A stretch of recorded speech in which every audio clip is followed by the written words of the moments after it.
دجال کی کچھ خاص علامات جو ہے وہ آپ کے سامنے ذکر کروں گا۔ دجال جو ہے وہ جوان ہوگا، رنگت جو ہے وہ سرخی مائل ہوگی۔ دجال جو ہے وہ بھی خدائی دعویٰ کرے گا اور وہ بھی ظلم و زیادتی کو جو ہے وہ فروغ دے گا، لوگوں کو اپنا غلام بنائے گا۔ کانا دجال، دائیں آنکھ ہے وہ خراب ہوگی، اس کے پاس جنت بھی ہوگی اور اس کے پاس جہنم بھی ہوگی۔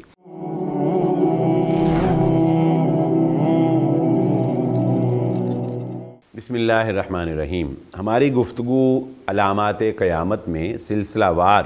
امام مہدی اور دجال کے بارے میں جاری ہے۔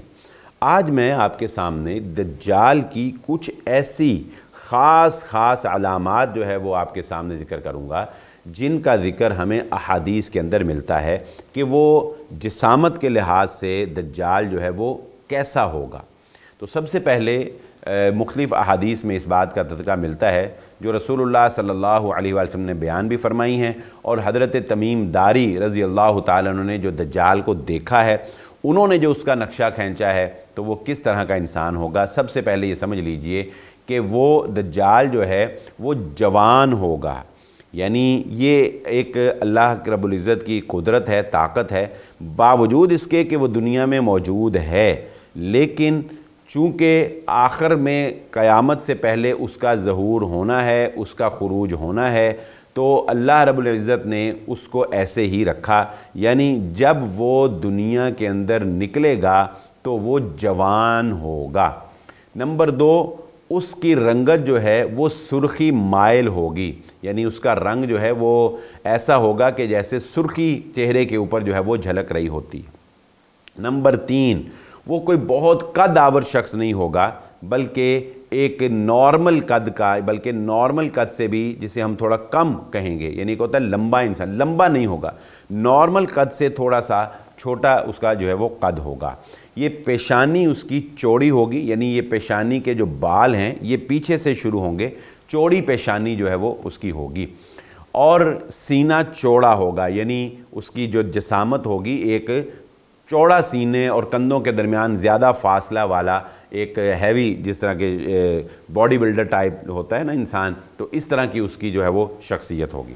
اور اس کی آنکھ کے بارے میں بہت عجیب سے کانسیپٹ جو ہیں وہ دنیا میں پائے جاتے ہیں۔ آپ نے دیکھا ہوگا اکثر دجال کی پکچر اگر آپ گوگل پہ بھی سرچ کریں تو آپ کو نظر آئے گا کہ ایک ایسے فیس بنایا اور اس کی درمیان میں آنکھ بنائی ہوئی ہے، ٹھیک ہے، اور اسی طرح جو وہ ٹرائی اینگل احرام مصر جو بنائے جاتے ہیں، کیونکہ وہ فرعونی جو ہے وہ تھے جنہوں نے احرام مصر بنائے تھے، اور فرعون جو ہے اس نے بھی خدائی دعویٰ کیا تھا اور ظلم و زیادتی کا وہ بھی علم بردار تھا، تو دجال جو ہے وہ بھی خدائی دعویٰ کرے گا اور وہ بھی ظلم و زیادتی کو جو ہے وہ فروغ دے گا، لوگوں کو اپنا غلام بنائے گا۔ تو وہ ٹرائی اینگل جو ہے جو احرام مصر ہیں ان کو اور دجال کی آنکھ کو بہت زیادہ شو کیا جاتا ہے۔ اگر آپ دیکھیں گے بہت سی جگہ پر تو وہ احرام مصر کے اندر دجال کی آنکھ جو ہے وہ دکھائی جاتی۔ تو دجال کی جو ایک آنکھ ہے وہ کوئی ایسی نہیں ہے کہ جیسے کہ کوئی وہ ایسا ہی ہوگا، انسان ہی ایسا ہوگا کہ اس کے ماتھے پہ آنکھ ہوگی یا اس کی ایک آنکھ ہوگی، نہیں، بلکہ اسے کہا جاتا ہے کانا دجال۔ دجال کو کیا کہا جاتا ہے؟ آپ نے سنا ہوگا اکثر لفظ کانا دجال۔ تو کانے کا کیا مطلب ہے؟ تو اس کی جو دائیں آنکھ ہے وہ خراب ہوگی، یعنی اس کی دائیں آنکھ جو ہے وہ یہ نہیں کہ ہوگی نہیں یا بند ہوگی، نہیں، بلکہ باقاعدہ خراب ہوگی۔ اور رسول اللہ صلی اللہ علیہ وسلم نے اس کی وضاحت بھی فرمائی کہ جیسے ایک بنٹا نہیں ہوتا یا انگور کا دانہ یا بنٹا جس طرح ہوتا ہے، انگور کا دانہ بھی وہی چیز ہوتی، تو جیسے کوئی آنکھ کے اندر بنٹا فٹ کیا گیا ہو نا، تو وہ آنکھ جو ہے وہ اس طرح سے سخت ہو چکی ہوگی، اس طرح سے اس کی آنکھ ہوگی، اس کی دائیں آنکھ سے وہ کانا ہوگا۔ پھر دجال کی ایک بہت بڑی علامت یہ ہے جو کہ مومنوں کو فوراً دیکھتے نظر آ جائے گی، اور وہ کیا ہے کہ اس کے ماتھے کے اوپر کافر لکھا ہوگا، اس کے ماتھے کے اوپر کافر لکھا ہوگا جو مومنوں کو دیکھتے ہی نظر آ جائے گا۔ اور بعض روایات میں اس بات کا تذکرہ ملتا ہے کہ وہ کافر کاف، فا اور را یہ الگ الگ لکھا ہوگا، کاف الگ، فا الگ اور را الگ، کاف، فا اور را یہ اس کے اوپر جو ہے وہ اس کے ماتھے کے اوپر جو ہے وہ لکھا ہوگا۔ پھر دجال کی ایک علامت یہ بھی ہے کہ اس کے پاس ایک جنت ہوگی اور اس کے پاس ایک جہنم ہوگی، لیکن رسول اللہ صلی اللہ علیہ وسلم نے فرمایا جو اس کی بات مانے گا، یعنی اس کو خدا مانے گا، وہ اس کو جنت میں داخل کر دے گا، حالانکہ اس کی جو جنت ہے وہ حقیقت میں جہنم ہوگی، اور اسی طرح جو اس کی بات نہیں مانے گا وہ اس کو جہنم میں داخل کر دے گا، اور جو اس کی جہنم میں جائے گا وہ اللہ رب العالمین کی جنت میں چلا جائے گا۔ یہ بات ذرا غور طلب ہے کہ اس کے پاس جو جنت اور جہنم ہوگی وہ کیا ہوگا۔ تو میرا خیال ہے کہ آج کے انسان کے لیے اس کو سمجھنا کوئی مشکل نہیں ہے۔ ٹیکنالوجی کا دور ہے اور دنیا میٹاورس کے اندر جا رہی ہے، اور آپ جانتے ہیں کہ صرف چند گیجٹس لگا لینے سے انسان کی دنیا بدل جاتی ہے۔ انسان جنت کیا ہے کہ وہاں پر انتہائی خوبصورت،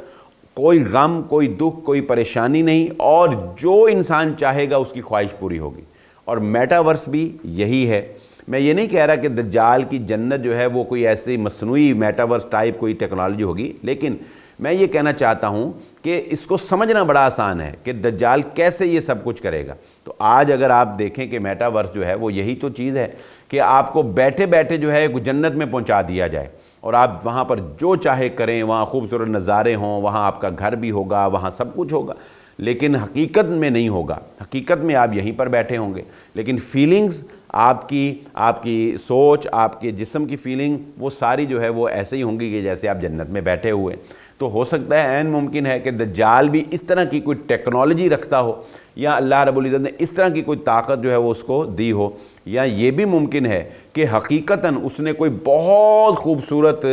ایسا شہر جو ہے وہ آباد کیا ہو، اور ایک اس کے مقابلے میں ایک بہت دردناک جیل، ایک بہت خوفناک جیل جو ہے وہ اس نے تیار کی ہو کہ جس میں وہ سزا دینے والوں کو ادھر بھیجے اور جنت پانے والوں کو ادھر بھیجے۔ اور یہ بھی عین ممکن ہے کہ دجال کے منتظر لوگ، جو کہ ہم انشاءاللہ آئندہ اس پہ تفصیلی پروگرام کریں گے، کہ دجال کے منتظر لوگ جو ہیں وہ یہودی ہیں، اور قبیلہ اصفہان کے یہودی ہیں جو اس کا سب سے پہلے ساتھ دیں گے، اور احادیث میں اس بات کا تذکرہ ملتا ہے کہ 70,000 یہودی اس کے خروج کرتے ہی اس کے اوپر ایمان لے آئیں گے۔ تو عین ممکن ہے کہ جو لوگ دجال کی تیاری کر رہے ہیں وہ ایسے جنت نظیر جو ہے وہ شہر قائم کر رہے ہوں، اور ایسی خوفناک سزاؤں والی جو ہے وہ کوئی دنیا قائم کر رہے ہوں، اور جب دجال کا خروج ہو تو وہ اس کے اوپر ایمان بھی لائیں اور اس کے سپرد بھی کر دیں کہ لے جی اب یہ آپ کے ہم نے حوالے کیا اور آپ جو ہے وہ اس کا انتظام چلائیں۔ تو یہ بہرحال اللہ رب العزت کو پتہ ہے کہ یہ کیسے ہوگا، لیکن ہمارا ایمان ہے کہ یہ ہوگا۔ اس کے پاس جنت بھی ہوگی اور اس کے پاس جہنم بھی ہوگی۔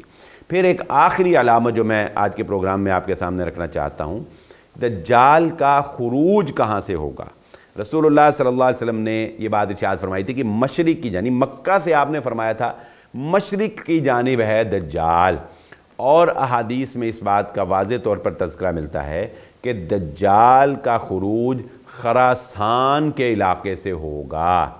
ہے تو وہ مشرق میں دریا میں، لیکن ممکن ہے کہ وہاں سے اپنے اس جزیرے سے جب وہ نکلے تو جس طرح بھی وہ آئے وہ اپنا باقاعدہ اعلان نہ کرے اپنی طاقت کا یا اپنے دجالیت کا، لیکن جب وہ خراسان کے علاقے میں پہنچے تو وہاں پر قبیلہ اصفہان کے یہودیوں کے ساتھ جو ہے اس کی بات چیت ہو، وہاں پر وہ اس پہ ایمان لائیں اس کے اوپر، اور وہاں سے وہ باقاعدہ طور پر اعلان کر دے اپنے خروج کا کہ میں مسیح دجال ہوں، اور یہ میں اپنی دنیا کے اندر جو ہے وہ اپنا کام دکھانے لگا ہوں، میں اپنی طاقت کا جو ہے اظہار کرنے لگا۔ تو خراسان کا علاقہ ہم جانتے ہیں کہ یہ افغانستان کے ساتھ جو ہے وہ لگتا ہے خراسان کا علاقہ، اور پھر اللہ کا نظام ہے یہیں سے فوجیں جو ہیں وہ جائیں گی حضرت عیسیٰ علیہ السلام کی مدد کے لیے، جب وہ دجال کو جو ہے وہ حضرت عیسیٰ علیہ السلام جو ہے وہ قتل کریں گے۔ تو یہ دجال کی بڑی واضح علامتیں ہیں جن سے اس کو پہچانا جا سکتا ہے، لیکن یہ پہچان کے لیے ایمان ہونا ضروری ہے۔ اللہ رب العزت ہمیں اس فتنے سے محفوظ فرمائے۔ ہمارا یہ سلسلہ انشاءاللہ جاری رہے گا۔ اسی کے ساتھ اجازت دیجیے، اللہ حافظ۔